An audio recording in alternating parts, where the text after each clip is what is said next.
Hello, beautiful souls, and welcome to Celebrity Natal Charts. Today, we are going to be looking at the natal chart of Denzel Washington, who was born in Mount Vernon, New York, United States, December 28th, 1954. 12:09 a.m. birth time accuracy, excellent, it says. Mr. Denzel Hayes Washington Jr., born December 28th, 1954, as I just said, is an American actor, film director, film producer, and has received much critical acclaim for his work in film since the 1990s, including for his portrayal of real-life figures such as Steve Biko, Malcolm X, Reuben Hurricane Carter, Melvin B. Thompson, Frank Lucas, and Herman Boone. Washington is a featured actor in the films produced by Jerry Bruckheimer and was a frequent collaborator of the late director Tony Scott Washington. Has received two Golden Globe Awards and a Tony Award, and two Academy Awards. Best Supporting Actor for Glory, 1989, and Best Actor for Training Day, 2001. Okay, oh my God. So that's Denzel Washington. He's like an actor. He's won a bunch of awards. He's from America. Jesus Christ. Okay. Oh my God, say it, don't spray it, right? So he is a Capricorn sun with the rising Libra, so we're going to be looking at his first house. He was born 7 degrees into Libra, which is pretty cool. It's like 777, sort of. Because 7 is Libra's ruling number. Let's very quickly look into 1954. Like if you are like a Chinese zodiac expert, and while I'm typing this up you want to like yell at me like it's obviously this sign, stupid, then that's fine because that's be funny. Okay, so I guess he's a horse. 1954, he is a horse. That's his sign, don't wear it out. I've always known horse to be very comparable to Gemini. But I guess we'll look into the horse a little bit later. That's what I said. I like try to keep this, because the beauty and the brilliance in things, as I also wanted to add background music to this video, is having things be the same. Like I'm a really big fan of like Catherine Tate and like Little Britain, and sort of like the beauty in their comedy is that each episode is the same, and sort of the beauty of my show is that each episode is like wildly, violently different. But so he has a first house in Libra.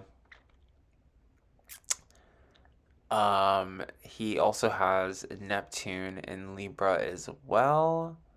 So this might sound redundant in saying, but I guess like whatever opportunities led him to being on television and media came from a Libra, maybe from his father's side of the family, which if it was he himself and him or I or whatever, he himself and I, that got him his opportunities, then that would be indicated by this Neptune and Libra in the first house as well, or maybe because he looks like his father or acts like how his father acted. Or, which I guess, like I said, like it sounds like redundant, or from like somebody that he dated, or like his stepmother or a spouse was like very influential to him getting on television, or he's probably been like commercials and stuff, so it's not all just movies. But I guess Neptune could also be movies, and his second house is Scorpio, so his cash cow is his knowledge of the past, knowledge of the future, being in alignment with his want, wishes, and desires. So he might even kind of view himself as like sort of like a genie of the lamp of sorts.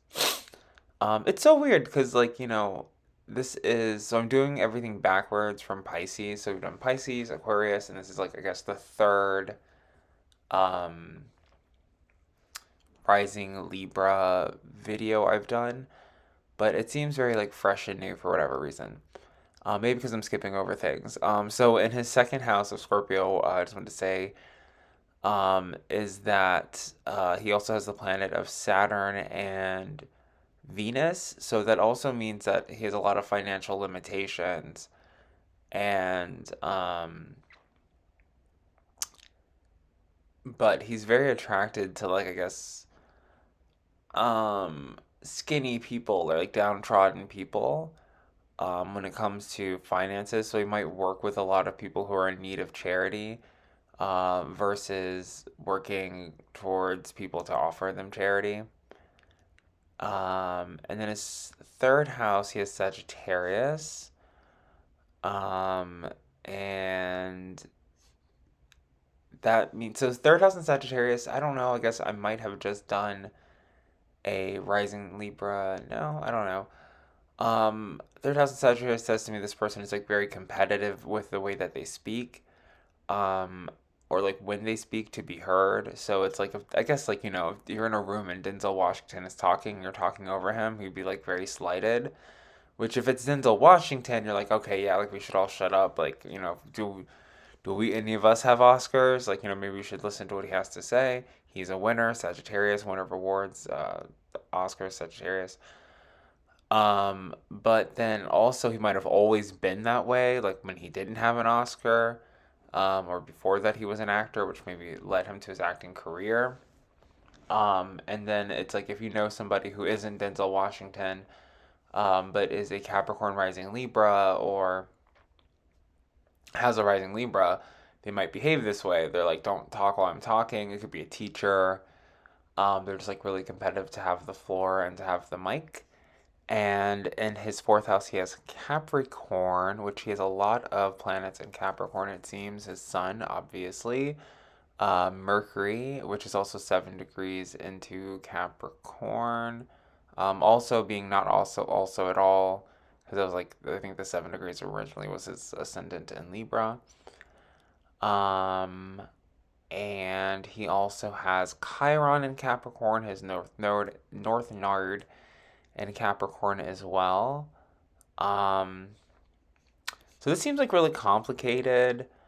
It seems like, he's very emotional about himself, very emotional about his mother and his mother's side of the family. Maybe there's a lot of like embarrassment there, perhaps with like language and the way that his mother's side of the family speaks. Maybe they have some type of speech impediment. Maybe he shares the same sort of speech impediment of whatever, it's Denzel Washington. He's a great speaker. That's just what I'm seeing in the chart.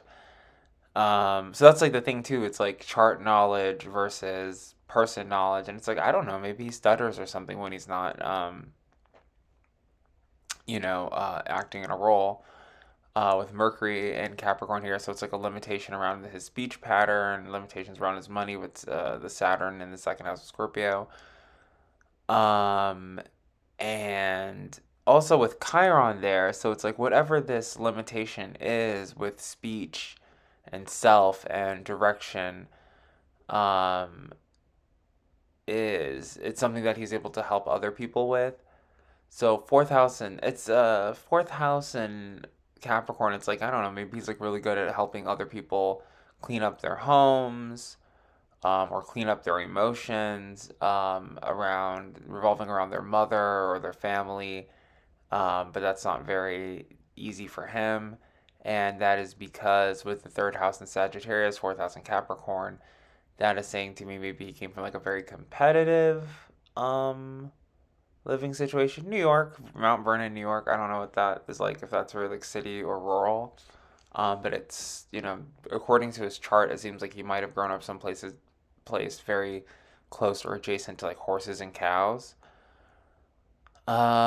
So that's his fourth house. That was deep. And now we're going to move into his fifth house, where we have Aquarius and his moon, which is so interesting and so synchronistic because I was just trying to sharpen up my tarot and astrology knowledge, as I always am.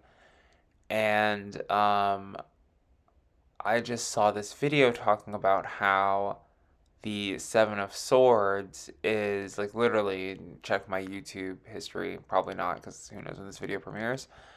But I saw that the Seven of Swords represents the Aquarian moon, which I think everybody knows. I've always known that Aquarius is very uncomfortable with the moon. Aquarius is very intellectual, the moon is very emotional. And anytime I've ever seen this in somebody's chart, in my dating life, I've always been like, oh, like they're never gonna say I love you, and I'm not really into that. Like, who really needs to hear that? Is love even real? It's not to say that somebody with a moon Aquarius won't love you or they don't love you. They most likely do. It's just that they're not very much into like saying it or into like talking about vapor. You know what I mean? Like love isn't really something you can like touch or quantify. So it's something they'd rather not talk about, even though they're like firm, avid believers in it, just as anybody else is. It's just not like really part of their aesthetic. So that's perhaps is an obstacle for him. I mean, he's not necessarily like Samuel Jackson, but I don't know if he's. I mean, I guess he's sort of known as like a lover boy.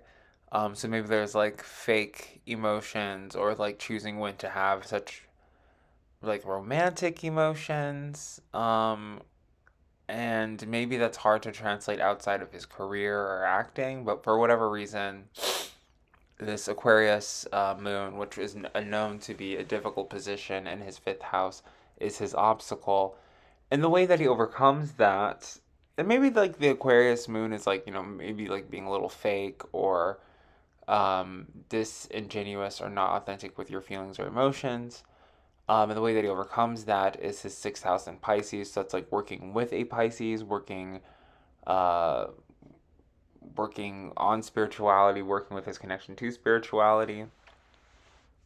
Capricorns, Capricorns, you wouldn't think it, but they tend to be very spiritual people, very spiritual, very superstitious. He also has a Mars in Pisces, so he might like act very much like a Pisces. So he might be like very like childish or like like stuck at a certain age, um, which is helpful and healing and beneficial to him and how he gets over the obstacles of his Aquarian fifth house and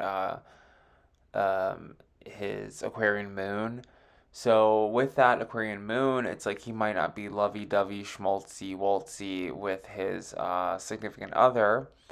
But how he overcomes that is like because of his work, maybe, acting in movies, he's learned how to be more affectionate and have different love languages, which is like hooray for him. Um, so maybe it still comes off a little bit fake, whatever. Okay, and then his seventh house, we've established so I'm going backtracking and saying that the seventh house is the marriage house. Um, and maybe just like the combination of seventh house and ninth house energy makes for the best pair because that's what it says. And I think I did like some type of like natal chart reading on TikTok that like also confirmed. Um, which, confirmed. So yeah, like Aries would make a really good life partner for Mr. Denzel Washington. Also someone who's like very like angry and aggressive and dominant, as he might not be like one to make a decision.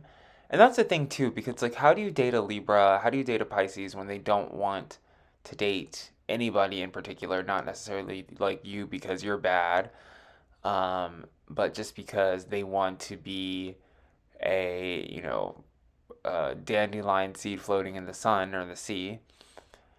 Um, and I guess that needs some type of Aries person that's like, hey, like I want to date you, like we're gonna date each other, and maybe that's what he needs in business partnerships, love relationships, and marriage. Eighth house in Taurus, sort of seems to me like a giant unk. Like you might have a proclivity or connection to specifically like Egyptian mythology and Egyptian spirituality.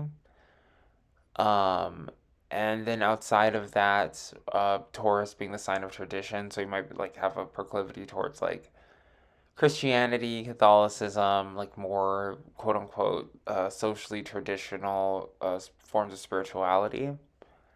And when it comes to like his form of belief of divination, he might look towards like the weather, or like a farmer's almanac for clarity about things to come. So much more so than like tarot cards or astrology. And then in his ninth house, which we're saying like is a good marriage house, long distance relationship, long term relationship, we have Gemini. So for Mr. Denzel Washington, a good love partner might be somebody with an Aries sun and a rising Gemini, um, as he has the moon in Aquarius. But the moon in Aquarius is also so like for me, moon in Pisces is like somebody who goes by different aliases and deceives people with their name, like changing their name for whatever reason. But I guess like Moon in Aquarius, the Seven of Swords, it's like somebody who steals. So if he doesn't necessarily steal, things or items, like he might steal like energies or attributes, like just to like completely bash somebody very popular. Like I sort of noticed this in the career of Trixie Mattel, where it's like she sort of like stole, like not really stole, like there's tons of people on YouTube, tons of drag queens on YouTube, but I feel like I guess sort of like stole the throne or the crown from Willem for being like the YouTube queen, which Willem had sort of moved on to doing the podcast with Alaska, which is very entertaining and popular. But then sort of like stole Katya's um, joke style, sort of stole her show too in a way, like Katya's Regrets show. Sort of stole makeup from Willem and Kimchi as they were sort of already doing makeup. Sort of stole music from like music girls and stole country from country people and just has been sort of on a rampage, which may or may not be on purpose. It might just be like a, gotta shine type of energy. Maybe has an Aquarius moon. But that's sort of what I feel for like Denzel Washington too, which I don't, there's no like, I don't know the ins and outs of his career as much as I know Trixie Mattel. So I don't know that like, he stole his acting style from this person and he stole this speech from that person. And, the way he wears his shirt in this picture is because of that person. But I feel like that's something that he does, even though I don't have necessary examples of him doing that.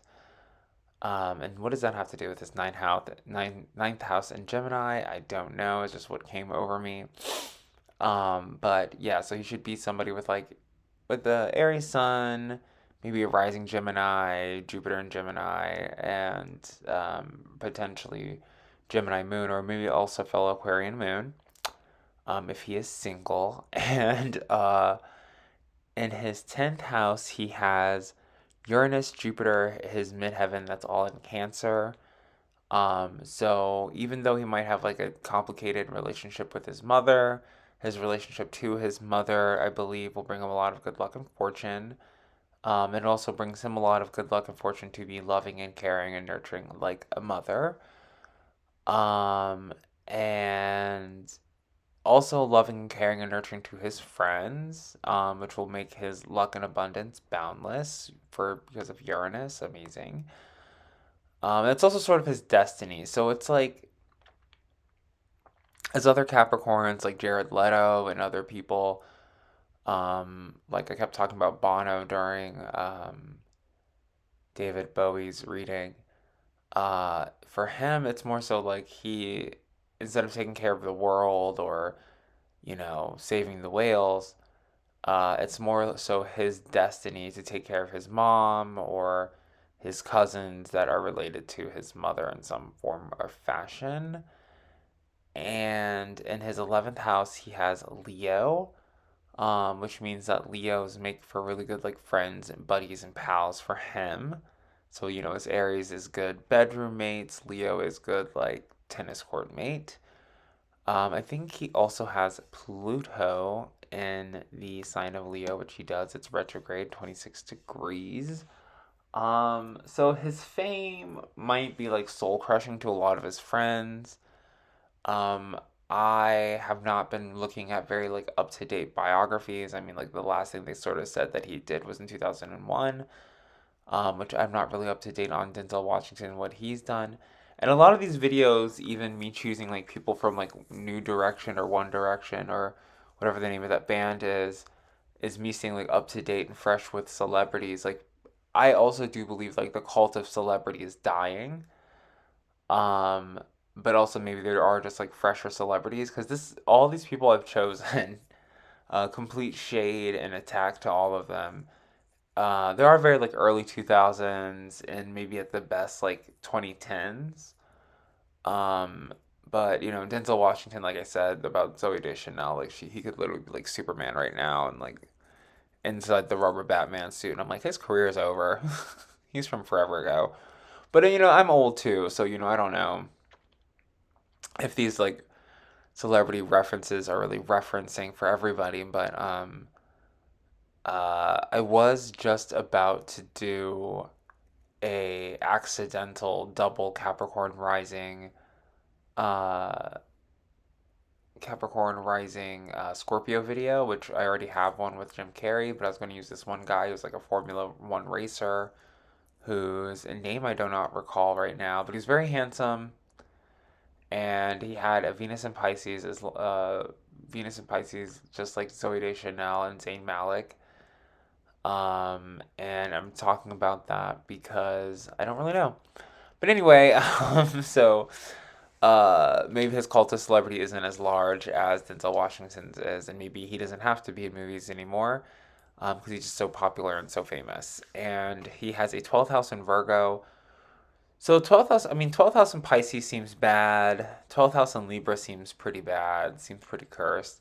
12th house in Virgo seems pretty awful. I mean, the 12th house is the 12th house, but it sort of seems like there's probably like some like little orphan girl spirit following him, or more so that like work makes him like tedious day to day work makes him miserable. It might make him miserable to like read lines and actually make the movies. Might make him very stressed out and miserable, which I could see that happening. His connection to school, education, and his health also make him very miserable.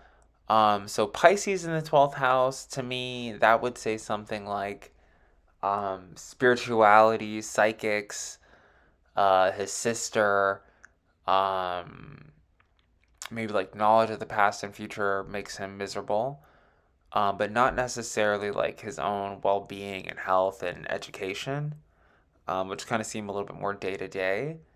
As Pisces things are day to day, like I said, like Virgo's the food you eat every day, and Pisces is the prayer that you say. It might be easier to pray than finding food or stomaching certain food, as you know, Virgos are known for having stomach issues. But that is what I see for Mr. Denzel Washington. Let's take a second to you listen to me browse Wikipedia and look at maybe something interesting it has to say about the horse, which it doesn't really seem like it does have much anything to say about the horse. I'm trying to like read very quickly just to make sure it doesn't like contradict everything I just said in this whole video. Um, the lunar calendar paved by the sequence of the Chinese zodiac animals. This calendar can be traced back to the 14th century BC. Amazing. Which follows like these animals in this race. The custom of pairing an animal with a year in the 12-year cycle can be traced back to at least the Han Dynasty.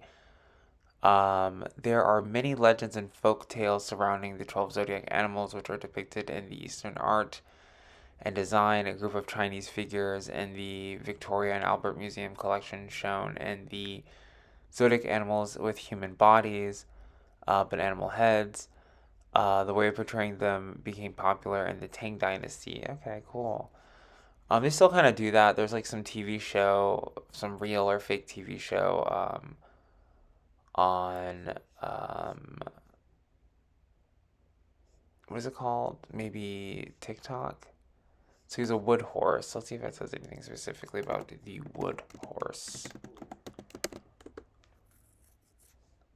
So the wood horse, as you know, is like a Trojan horse. Or it's like the wooden horse is like a very common thing, like a rocking horse, Trojan horse, whatever. So it's very deceptive. Libra in the tarot is like so is the Five of Swords, which is like deceptive, wearing makeup, trickery. And then I was saying that there's a moon in Aquarius, which is like the Seven of Swords, which is like thievery and theft. But the wood horse is associated with the element of wood, believe it or not, which symbolizes growth, flexibility, and vitality. Individuals born under this sign are believed to be creative, resilient, and adaptable to change. They are known for their ambitious nature and their ability to work hard towards their goals. So wood horse is a very good pairing for Capricorn as someone who's like very achievement and goal oriented. Um,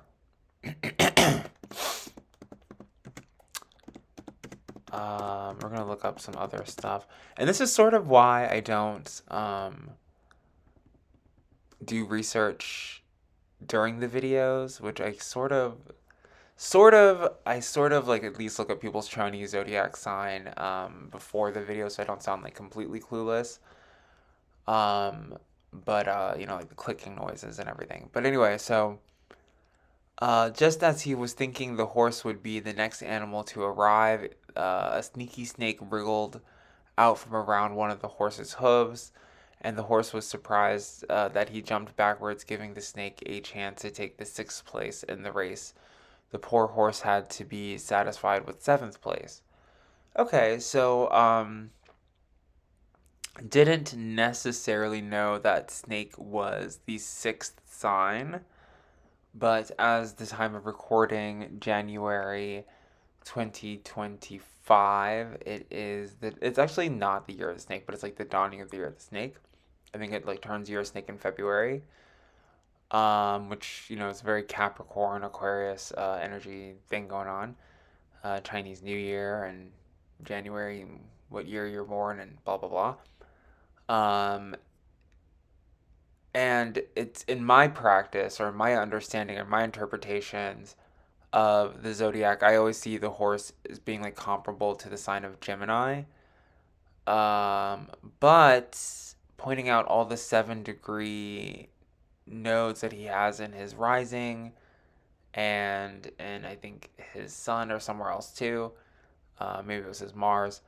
Um, it is interesting because in this interpretation, I would say that horse is more comparable to Libra, which is his rising, because it came in seventh place.